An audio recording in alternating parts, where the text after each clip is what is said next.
High, আপনি সাথী? হ্যাঁ, কেন? আমি রোহন। হো, আপনি তাহলে সে রোহন। বসুন। আপনার কেমন মেয়ে পছন্দ জানতে পারি? কেমন মেয়ে? আমাকে সকালবেলা উঠে চা করে দেবে, যখন অফিসে যাবো তখন টিফিন তৈরি করে দেবে, আর যখন বাড়ি ফিরে আইবো তখন পাঠিয়ে দেবে। এমন কোনো ইচ্ছা আমার নেই। আমি চাই আমরা সারা জীবন বন্ধুর মতো থাকবো, তবে আমার মা বাবাকে ভালোবাসতে হবে। আপনার কি ইচ্ছা আছে আপনার হবু হাজবেন্ডের কাছে? সত্যি কথা বলতে বিয়ে করার কোনো ইচ্ছে আমার নেই, শুধু আব্বু মার মুখের দিকে তাকিয়ে আপনার সাথে দেখা করতে আসলাম। আরে কথা বলতে বলতে তো কবের কথা ভুলে গেছি। এই নিন। ওগো, তোমার ছেলেকে তো দেখা করতে পারো না, মেয়েটার সাথে ঠিকঠাক ভাবে কথা বলবে তো? আরে বলিয়ে তুমি চিন্তা করো না, আমার ছেলে অনেক সাহসী। সে তো দেখলেই বোঝা যায়, মেয়েদের সামনে কথা বলতে গেলে ওর হাঁটু কাঁপে। আর তোমার, আমাকে যেদিন প্রথম দেখতে গেছিলাম সেদিন তো তোমার মুখেও কথা বেরোচ্ছিল না। এই তো রোহন চলে এসছে। কিরে, মেয়ে পছন্দ হয়েছে তো? তোমরা তো দেখিছো, আমাকে আবার পাঠানোর কি দরকার ছিল বলো তো? বিয়ে তো করবি তুই, পছন্দ তো তোকে করতে হবে। বল, পছন্দ হয়েছে? আপনাকে বুঝতে পারছেন না, পছন্দ হয়েছে বলে তো কিছু বলছে না। ঠিক আছে, তাহলে সামনে শুক্রবারে ওদের বাড়ি যাবো, অফিসটা ছুটি নিয়ে নিস। আর লজ্জা করতে হবে না, লাউ চাকরি খেলাম। ভাবি, তুমি একটু আব্বাকে বোঝাও না, আমি এখন বিয়ে করবো না। দেখ, তুই এখন বড় হয়েছিস, পড়াশোনা প্রায় শেষের দিকে, আব্বা মা তোকে নিয়ে টেনশন হয় না বল? আব্বা মা তো চাই একটা ভালো ছেলের সঙ্গে তোর বিয়ে দিয়ে তারা নিশ্চিন্তে থাকতে। প্লিজ ভাবি, আমারও তুমি একবার আব্বাকে বলো না। কি বলবো, যে তুই বিয়ে করবি নি? আমি ওসব বলতে পারবো না, তুই বলগা। ভাবি, ও ভাবি, আব্বাকে বলতে না পারলে ভাইকে বলো। দেখ সাথে, আব্বা ছেলেটাকে খুব পছন্দ, আর তাছাড়া ছেলেটাও নাকি সরকারি চাকরি করে। তোর ভাই বলছিল ওদের নাকি তোকে খুব পছন্দ হয়েছে, সামনে শুক্রবারে আমাদের বাড়িতে আসবে। কি, সামনে শুক্রবারে আসবে? হ্যাঁ, তুই আর এই বিয়ে তো আমত করিসনি। ভাই, কথাবার্তা তো সবই হলো, দাবি দাবা কিছু? না না মেয়ে সাহেব, আমাদের কোনো দাবি দাবা নাই। আপনার মেয়েকে যে আমার বাড়ির বউ করে নিয়ে যাবো, এটাই আমার কাছে অনেক। ঘটক মশাই, আপনি একটা শুভ দিন দেখেন। শ্রাবণ মাসের 2 তারিখ একটা ভালো দিন আছে। তাহলে ভাই, এই দিনটাই ফাইনাল করা যাক নাকি? হ্যাঁ হ্যাঁ, আমাদের কোনো অসুবিধা নাই।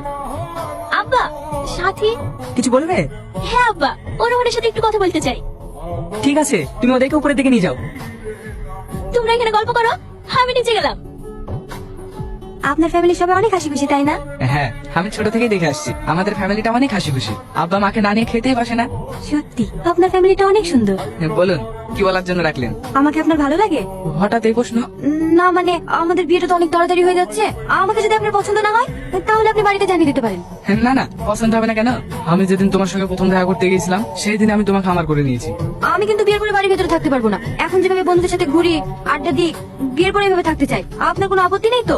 যাকে মন দিয়ে ভালোবাসে তাকে তো চোখ বন্ধ করে বিশ্বাস করা যায়। তুমি তোমার বন্ধুদের সঙ্গে ঘুরতে চাও, এতে আমার কোনো আপত্তি নেই। সত্যি, আপনি অনেক ভালো মানুষ, আপনার মতো মানুষের তুলনা হয় না।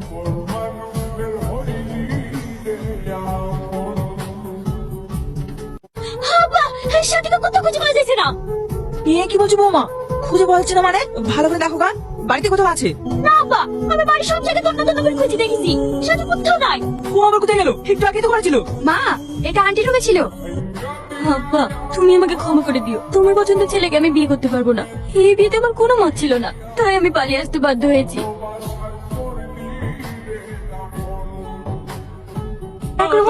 যা হওয়ার হয়ে গেছে, অলি আর মন খারাপ করিস না। ভাবি, আমি তো সাথীকে ভালোবেসেছিলাম তাই না? আমাকে বললেই পারতো। ওর এই বিয়েতে মত নেই, কেন আমাদেরকে এইভাবে অপমান করলো বলো? তুই ওকে ভালোবেসেছিস ঠিকই, কিন্তু ও তোকে কখনোই ভালোবাসেনি।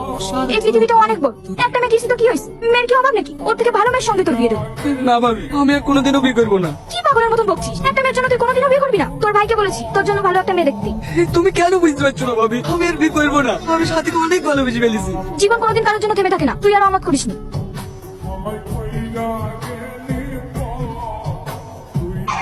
কিরে, গাড়ি থামালি কেন? বস, রাস্তার মাঝে কেউ একজন বাইক নিয়ে বসে আছে। বেশ, রাস্তা কি তোর বাপের? চল ফট। এই সূর্য, যা দেখ তো। এই গানে শুনতে পাস না নাকি? দাঁড়াও রোহন, আমার কথাটা শুনবে না? আমি কেন চলে গিয়েছিলাম?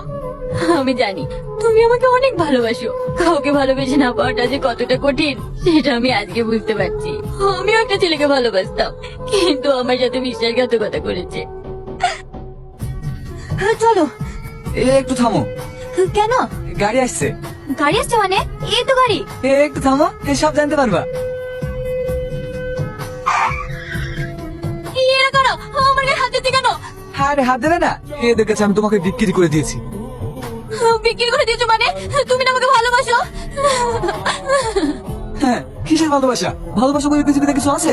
আমি শুধু ভালোবাসি টাকাকে। দাদা, আমার টাকা। আরে হ্যাঁ, এই সূর্য, টাকাটা দিয়ে দে। আমি যেদিন তোমার ভালোবাসা বুঝতে পারিনি, কিন্তু আজ বুঝতে পেরেছি কাউকে ভালোবেসে না পাওয়াটা কতটা কষ্টকর। তুমি প্লিজ আমাকে ক্ষমা করে দাও। আমি জানি আমার জন্য তোমার পরিবারের অনেক মান সম্মান নষ্ট হয়েছে।